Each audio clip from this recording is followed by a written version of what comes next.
بسم اللہ الرحمن الرحیم۔ السلام علیکم دوستو، دنیا بھر کی خبروں میں آج آپ سنیں گے، لیکن اس سے پہلے اگر ہو سکے تو لائک اور سبسکرائب کا بٹن ضرور دبا لیں۔ شکریہ۔ بھارت ترکیہ کے صدر رجب طیب اردوان کے کشمیر کے بارے میں حالیہ بیان پر سخت تلملا اٹھا ہے۔ بھارت نے نئی دہلی میں ترک سفیر کو طلب کر کے اس کے حوالے سے اپنا احتجاج بھی درج کروایا۔ یاد رہے دوستو کہ ترکیہ کے صدر رجب طیب اردوان نے اپنے حالیہ دورہ اسلام آباد کے دوران مسئلہ کشمیر پر پاکستان کے موقف کی حمایت کا بھرپور اعادہ کرتے ہوئے اس مسئلے کو اقوام متحدہ کی قراردادوں کے مطابق حل کرنے پر زور دیا تھا۔ بھارت نے اردوان کے بیان کو مسترد کرتے ہوئے کہا ہے کہ ہم بھارت کے اندرونی معاملات پر اس طرح کے ریمارکس کو مسترد کرتے ہیں۔ بھارت کا کہنا تھا کہ بھارت کی علاقائی سالمیت اور خود مختاری پر کوئی بھی غیر ضروری تبصرہ ناقابل قبول ہے۔ یاد رہے دوستو کہ اگر کوئی جموں اینڈ کشمیر کے بارے میں حقیقت پسندانہ موقف اپناتا ہے تو دنیا کا سب سے بڑا نام نہاد جمہوری ملک بھارت ہمیشہ غصے میں آ جاتا ہے۔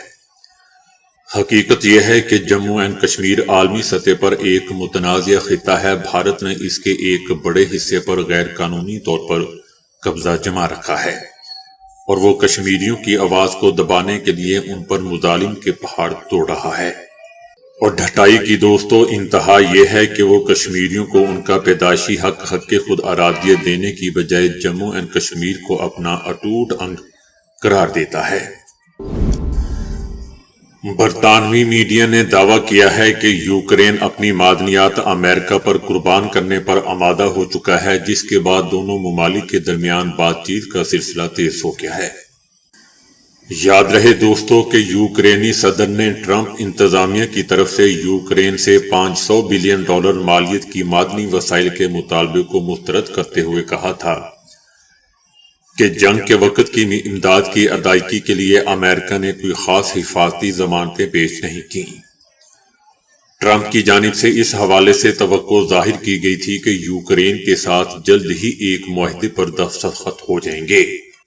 صدر ٹرمپ کا کہنا تھا کہ یہ معاہدہ یوکرین کی معیشت اور خود مختاری پر گہرے اثرات مرتب کر سکتا ہے، جبکہ امریکہ کو قیمتی معدنی وسائل تک رسائی ملے گی جو اس کی صنعتیں اور دفاعی ضروریات کے لیے اہم ہیں۔ اب برطانوی میڈیا دعویٰ کر رہا ہے کہ یوکرین اپنی معدنیات امریکہ کو فراہم کرنے پر راضی ہو گیا ہے۔ یوکرین کے صدر نے امریکہ سے معاہدے کے لیے گرین سگنل دے دیا ہے۔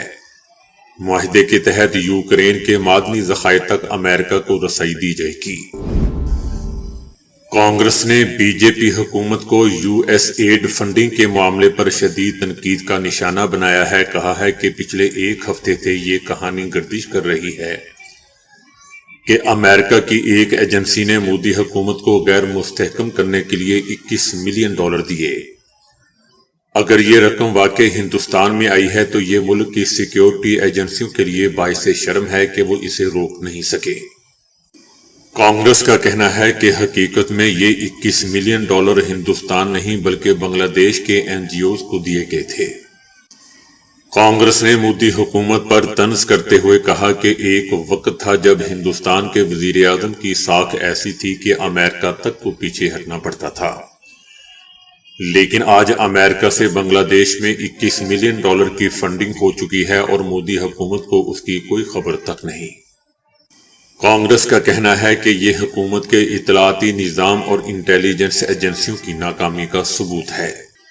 کانگریس نے مودی کے امریکہ کے دورے پر بھی شدید تنقید کی، جس کا کہنا تھا کہ ٹرمپ نے بریکس کے خاتمے کی دھمکی دی، ہندوستان پر اضافی محصولات لگانے کی بات کی اور ہندوستان پر F-35 طیارے تھوپنے کی کوشش کی، لیکن اس سب کے باوجود مودی صرف مسکراتے رہے۔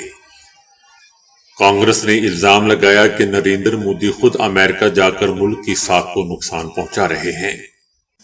کانگریس کا کہنا تھا کہ سچائی یہ ہے کہ نریندر مودی صرف ٹرمپ سے یک طرفہ تعلقات نبھانے میں مصروف ہیں اور اس عمل سے ملک کی ساکھ متاثر ہو رہی ہے۔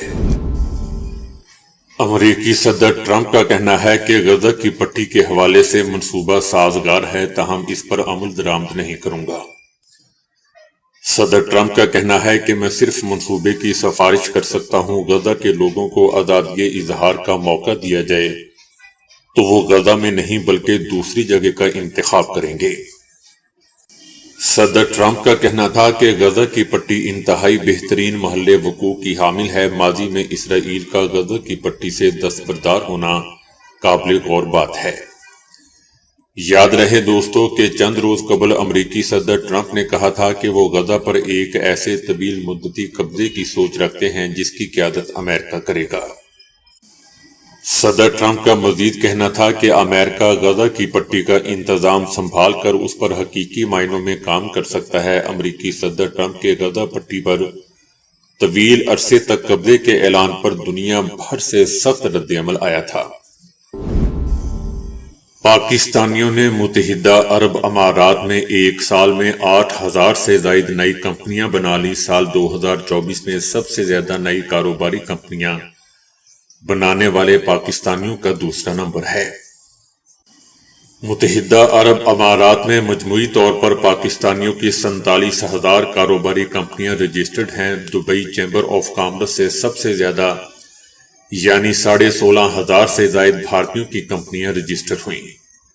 5,300 نئی کمپنیاں مصری شہریوں کی ملکیت میں رجسٹرڈ ہوئیں۔ 2,600 سے زائد برطانوی شہریوں نے بھی نئی کمپنیاں رجسٹر کروائیں۔ متحدہ عرب امارات میں دوستو اس کی مارکیٹ میں پاکستانی سرمایہ کاروں کی تعداد بڑھ رہی ہے۔ زیادہ پاکستانیوں کا دبئی میں کاروبار کے لیے آنا دونوں ملکوں کے لیے بہتر تو ہو سکتا ہے لیکن پاکستان کے لیے نہیں، جبکہ ان کمپنیوں کا کہنا ہے کہ زیادہ سرمایہ کاری ملک کو واپس زیادہ ترسیلات بھیجنے میں مدد دے گی۔ بتایا جا رہا ہے کہ امریکی صدر ٹرمپ کی انتظامیہ میں شامل دنیا کے امیر ترین افراد میں سے ایلون مسک کے بیٹے ایکس کی جانب سے ناک میں انگلی ڈال کر ٹیبل سے صاف کی گئی تھی، جسے اب صدر ٹرمپ نے بدل دیا ہے۔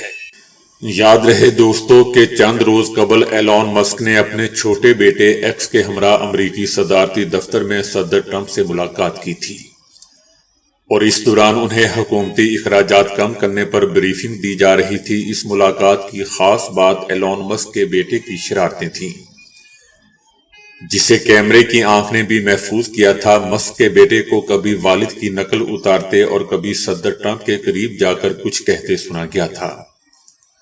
اس ملاقات کی بہت سی ویڈیو سوشل میڈیا پر وائرل ہوئی تھی۔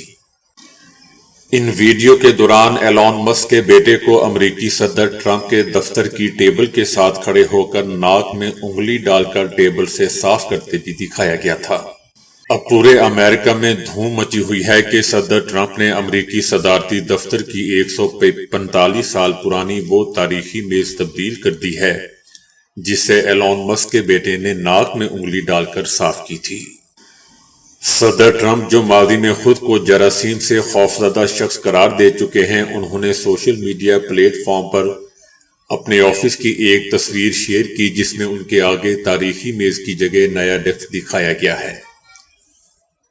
تاہم اس حوالے سے صدر ٹرمپ کا کہنا ہے کہ یہ عارضی تبدیلی ہے۔ تاہم یہ واضح نہیں ہے دوستو کہ صدر ٹرمپ نے یہ ڈیسک ایلون مسک کے بیٹے کی جانب سے ناک سے انگلی نکال کر ہاتھ صاف کرنے کی وجہ سے تبدیل کی ہے یا کسی اور وجہ سے۔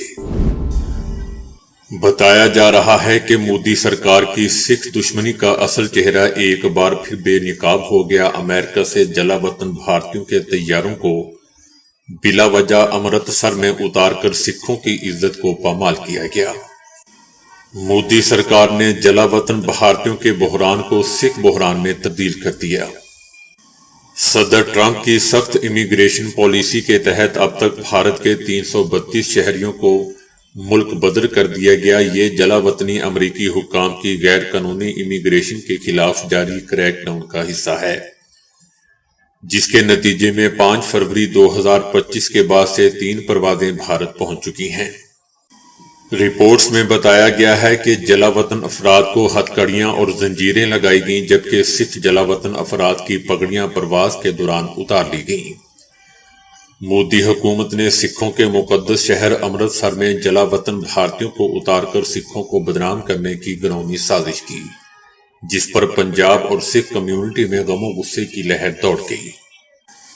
سکھ رہنماؤں کا کہنا ہے کہ یہ دراصل سکھ کمیونٹی کے خلاف مودی کا ایک بڑا سازشی منصوبہ ہے، جس کا مقصد ان کے خلاف عالمی سطح پر نفرت اور بدگمانی پیدا کرنا ہے۔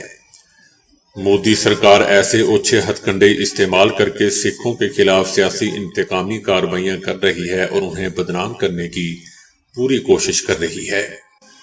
بھارتی پنجاب کے وزیر اعلیٰ بھگونت سنگھ مان نے بھی ڈی پورٹ کیے گئے افراد کے طیاروں کو پنجاب میں اتارنے پر مودی سرکار کو شدید تنقید کا نشانہ بناتے ہوئے کہا تھا کہ اگرچہ پنجاب بھارت کا زرعی مرکز اور دفاعی قوت ہے، مگر بی جے پی کی حکومت نے ریاست کو بدنام کرنے کے لیے مہم شروع کر دی ہے۔ امریکہ سے جلا وطن بھارتیوں کو امرتسر میں اتارنا مودی سرکار کا ایک اور حربہ ہے، جس کا مقصد عالمی سطح پر سکھوں کی شہرت کو نقصان پہنچانا ہے۔ بھارتی پنجاب کے وزیر اعلیٰ نے سوال کیا کہ وزارت خارجہ نے ان طیاروں کو امرتسر میں اتارنے کا فیصلہ کیوں کیا، حالانکہ ملک بھر میں سینکڑوں دوسرے ہوائی اڈے موجود ہیں۔ اگر بنگلہ دیش کی شیخ حسینہ کا طیارہ کسی اور ایئرپورٹ پر اتارا جا سکتا ہے تو رافیل طیارہ امبلا میں اتر سکتا ہے، تو جلا وطنوں کا طیارہ ملک کے کسی دوسرے حصے میں کیوں نہیں لے جایا جا سکتا؟ غیر قانونی امیگریشن صرف پنجاب کا مسئلہ نہیں ہے، بلکہ یہ ایک قومی مسئلہ ہے۔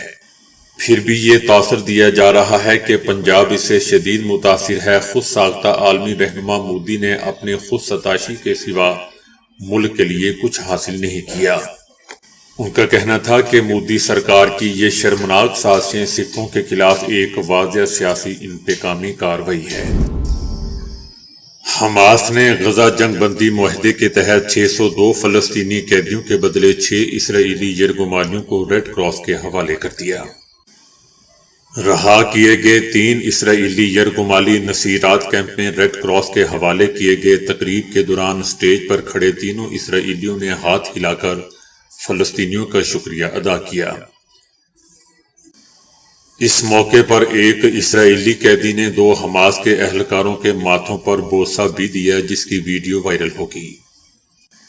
ان تینوں افراد نے 505 دن غزہ میں گزارے اور اب وہ اسرائیل میں پہنچ چکے ہیں، جہاں ان کا طبی معائنہ کیا جا رہا ہے۔ دوستو، یاد رہے کہ جب ریڈ کراس اسرائیلی قیدیوں کی باڈیز وصول کرتا ہے تو باضابطہ اور باوقار تقریبات منعقد کی جاتی ہیں، لیکن فلسطینی شہداء کی باڈیز کو نیلے تھیلوں میں ڈال کر ٹرکوں میں لاد دیا جاتا ہے۔ یہ کھلا امتیاز دوہرے معیار کو ظاہر کرتا ہے اور انصاف اور مساوات کی فراہمی میں بین الاقوامی برادری کی ناکامی کو بھی دوستو ظاہر کرتا ہے۔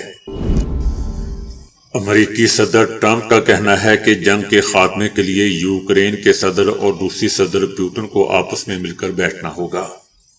ان دونوں کو آپس میں بیٹھ کر بات کرنا ہوگی، کیونکہ ہم لاکھوں لوگوں کا قتل عام بند کرنا چاہتے ہیں۔ صدر ٹرمپ نے یوکرین کے بارے میں کہا کہ وہ ہر لحاظ سے بہت بہادر ہیں، لیکن ہم ایک ایسے ملک پر اپنا خزانہ خرچ کر رہے ہیں جو ہم سے بہت بہت دور ہے۔ صدر ٹرمپ چاہتے ہیں کہ یوکرین اپنے وسیع قدرتی وسائل کا امریکی کمپنیوں کو رسائی دے۔ اس کے بدلے یوکرین امریکہ سے دوستو سیکیورٹی کی ضمانتیں حاصل کرنے کا خواہش مند ہے، تاکہ وہ اپنے قیمتی وسائل کے حقوق حوالے کر سکے۔ وزیر اعظم شہباز شریف کا کہنا ہے کہ ترقی پاکستان کا مقدر بن چکی ہے۔ اگر محنت کر کے بھارت کو پیچھے نہ چھوڑا تو میرا نام شہباز شریف نہیں۔